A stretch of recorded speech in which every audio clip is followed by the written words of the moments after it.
Caríssimos irmãos e irmãs, celebramos a solenidade da Assunção de Nossa Senhora. Assunção quer dizer subida, né? Portanto, a elevação da bem-aventurada Virgem Maria para junto do Pai, para junto de Deus, para junto de seu Filho, nosso Senhor Jesus Cristo, na companhia do Espírito, que nela e por ela realizou maravilhas no meio da humanidade. Nossos irmãos protestantes, eles nos acusam, nós católicos, de determinadas celebrações que não estão contidas na palavra de Deus. É fato, caríssimos irmãos e irmãs, que com todas as letras não se diz nas Sagradas Escrituras que Maria foi elevada ao céu, mas nós encontramos nas Sagradas Escrituras pistas que nos levam a considerar com verdadeira fé tal acontecimento. E nem tudo está escrito na Sagrada Escritura.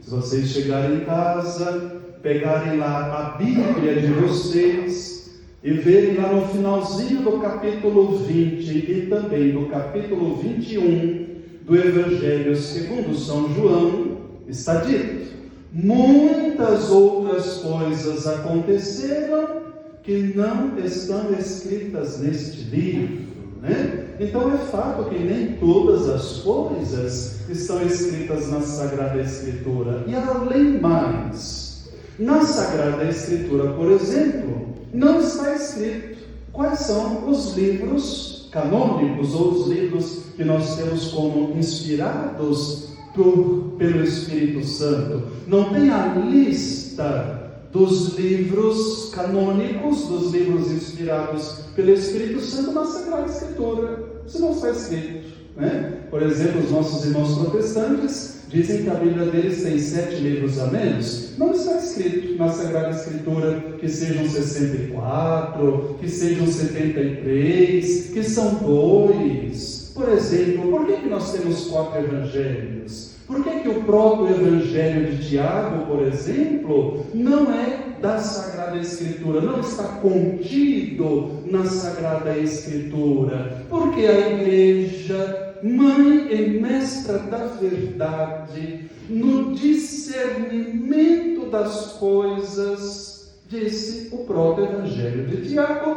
não é inspirado por Deus. E os nossos irmãos protestantes aceitam isso, por exemplo, que o livro do próprio Evangelho de Tiago não é inspirado por Deus. E quem foi que disse que não é inspirado? A Santa Mãe Igreja, a mesma que na verdade da fé diz que a bem-aventurada Virgem Maria foi elevada ao céu de corpo e alma. Então notem, não se trata de um anular o outro, da palavra anular a igreja anular a palavra, mas a Bíblia e a tradição apostólica caminham par e passo, 2 passos, e se nós acrescentarmos ainda, portanto, a Bíblia, a Sagrada Escritura, não é? A Bíblia é a Sagrada Escritura, o magistério eclesial, o magistério da igreja, a Sagrada Tradição, são 3, portanto, um tripé da verdade e da fé. Isso só para dizer, irmãos e irmãs, que se alguém disser assim, vocês celebraram a Assunção de Maria, mas isso não está escrito na Bíblia. Pergunte, onde é que está escrito na Bíblia que a Bíblia é um livro litúrgico, que a Bíblia é um livro de Deus, que a Bíblia tem 73 livros? Onde é que está escrito na Bíblia que o Evangelho de João é um Evangelho bíblico? Onde é que está escrito? Não está escrito.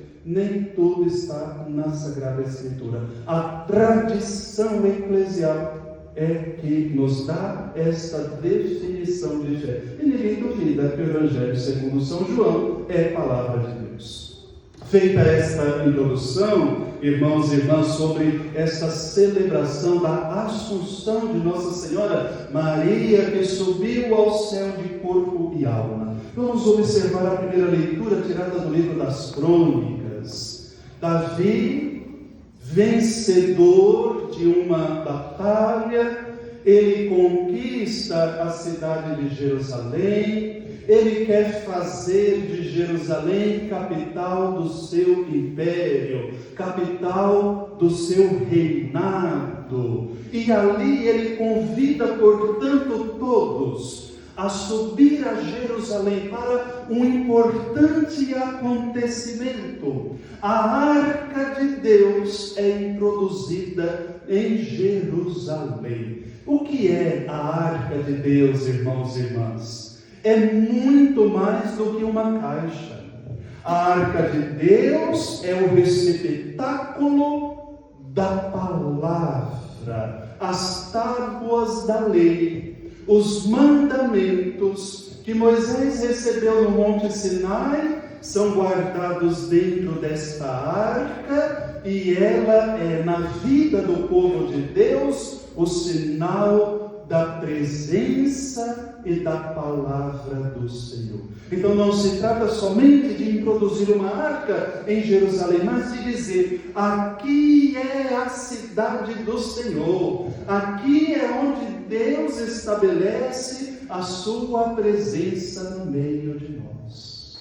No Novo Testamento, Deus estabelece a sua presença no meio do povo, não mais pelas tábuas de pedra. É engraçado a gente falar tábua de pedra, né? Porque tábua é uma coisa, pedra é outra. Mas enfim, disse assim: as tábuas da lei, as tábuas das pedras da lei, não é mais pela pré-pedra, não é mais pela palavra gravada na pedra, mas é no ventre da bem-aventurada Virgem Maria. E diz o Evangelho segundo São João: no princípio era a palavra, no princípio era o verbo, e o verbo estava junto de Deus, e o verbo era Deus, e o verbo se fez carne e habitou no meio de nós. A presença de Deus não é mais aquela do Antigo Testamento, que inclusive havia se perdido, mas a presença de Deus agora é marcada pelo verbo que se fez carne no ventre da bem-aventurada Virgem Maria. Se outrora uma caixinha chamada arca portava a palavra, agora é o ventre de Maria. Atenção! Há muitos que dizem assim, sobretudo de outras denominações cristãs: Maria era uma mulher como qualquer outra. Do ponto de vista puramente humano,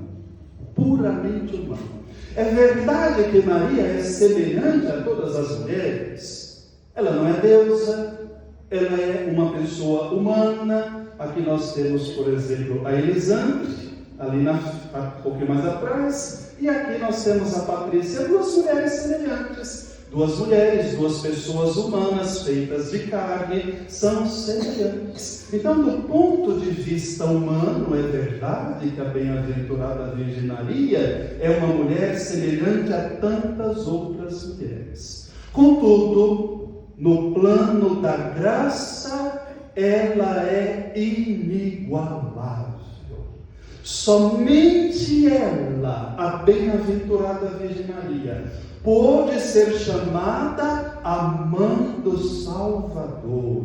Somente ela, a bem-aventurada Virgem Maria, ouviu de Jesus dizendo a ela: mãe, mãezinha, mamãe. Se a Elisandre ou a Patrícia disserem isso, nós vamos dizer que elas estão loucas. Se elas disserem assim: eu sou a mãe de Jesus, nós vamos dizer: olha, precisa se tratar, precisa se cuidar, porque está com os parafusos soltos. Apenas, tão somente, a bem-aventurada Virgem Maria ouviu de Jesus dizer: minha querida mãe, minha mãezinha, minha mamãe. E apenas a bem-aventurada Virgem Maria e São José, nosso glorioso padroeiro, foram obedecidos pelo autor da vida.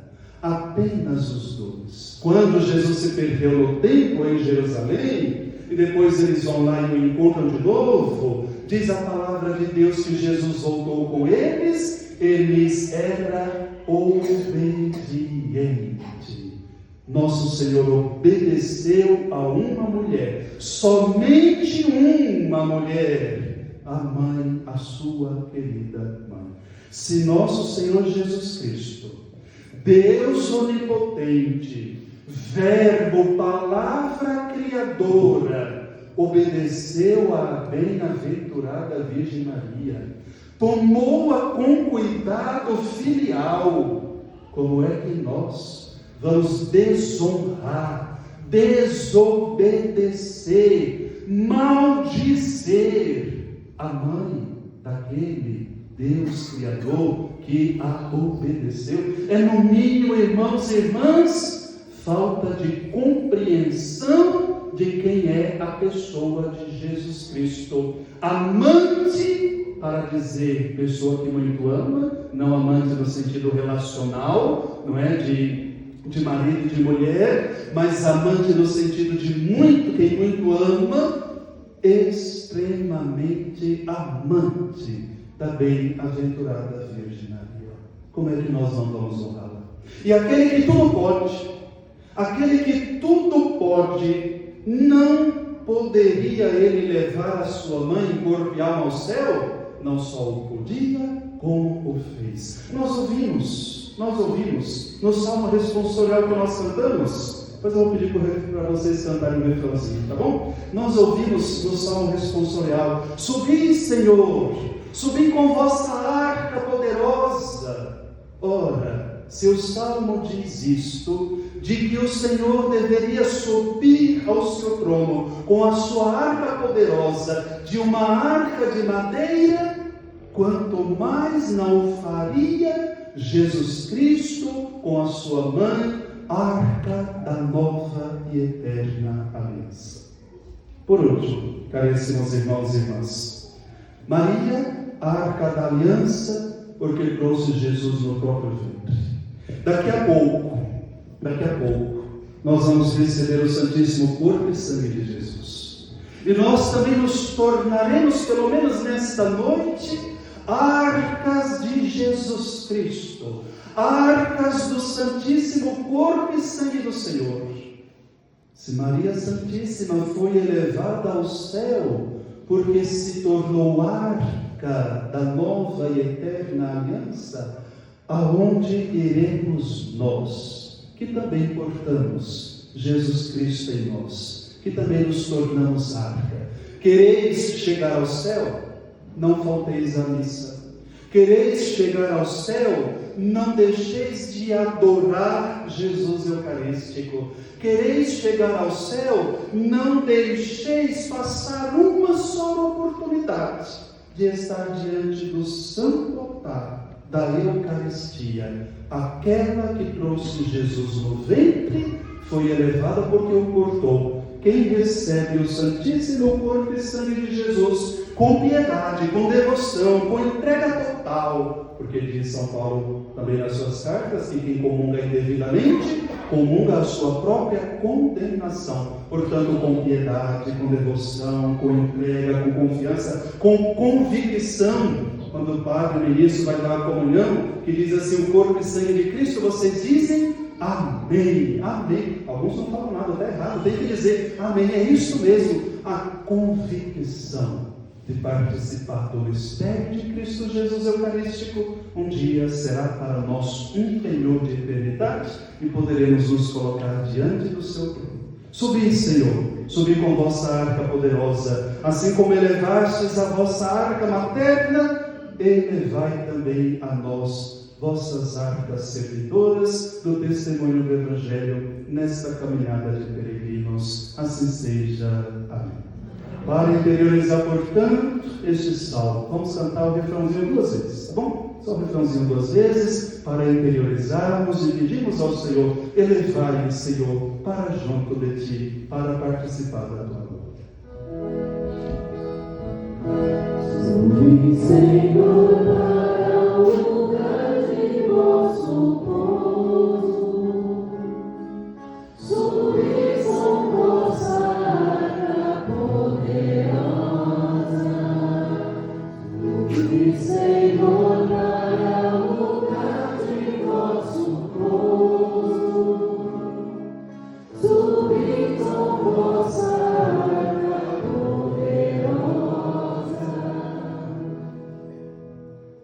Senhor, por sua bondade, por sua misericórdia, nos faz arca da Eucaristia, que Ele nos leve à sua presença para participar da sua glória.